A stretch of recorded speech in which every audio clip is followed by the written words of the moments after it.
Kadin menilai meskipun jumlah pemudik turun 1,75%, namun potensi perputaran uang selama libur Idul Fitri tetap tinggi.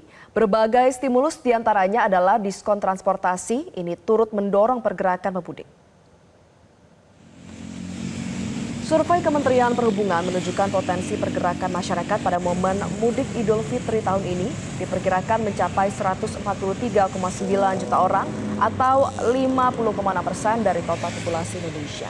Wakil Ketua Umum Kadin Bidang Otonomi Daerah Sarman Simanjorang pun menyebut bila rata-rata setiap keluarga pemudik membawa uang sekitar Rp4.125.000, maka diprediksi perputaran uang di momen mudik lebaran kali ini bisa mencapai Rp148 triliun, bahkan berpotensi lebih.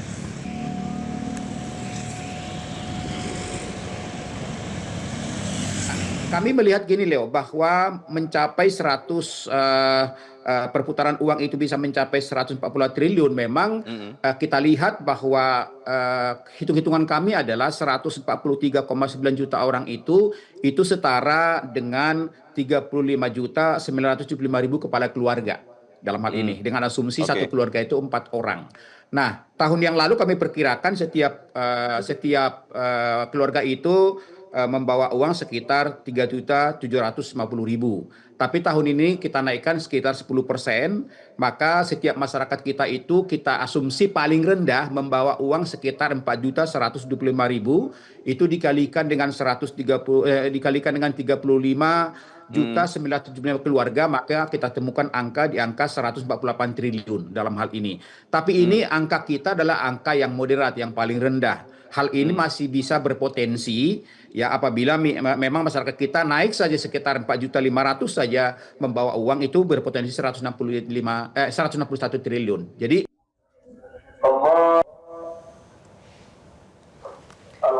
uang tersebut akan banyak beredar di Jawa Tengah, Jawa Timur, dan Jawa Barat. Sisanya menyebar ke Sumatera, Sulawesi, Kalimantan, Bali, dan berbagai destinasi wisata lainnya. Perputaran uang akan banyak untuk kebutuhan mudik seperti tiket, biaya tol dan BBM, servis kendaraan, serta oleh-oleh untuk keluarga di kampung halaman. Artinya perputaran uang hampir menyasar semua sektor usaha yang menjual berbagai kebutuhan masyarakat menjelang dan selama Idul Fitri 1447 Hijriah.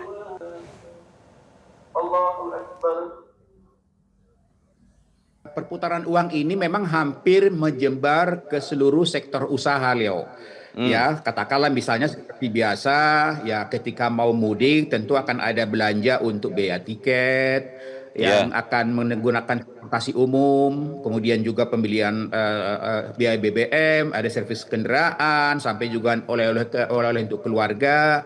Kemudian biasalah baju baru misalnya, peralatan sholat, THR keluarga, hampers, kemudian juga makanan dan minuman di rumah. Ya, makan di rumah itu kan udah pasti yang namanya harga pokok pangan, ya daging, ya telur, ya tepung, segala macam gitu ya. Nah, kemudian juga paling penting adalah ketika melakukan perjalanan, ya di sana nanti akan ada kuliner. Kemudian juga ketika di kampung itu akan mengadakan kunjungan ke destinasi-destinasi wisata.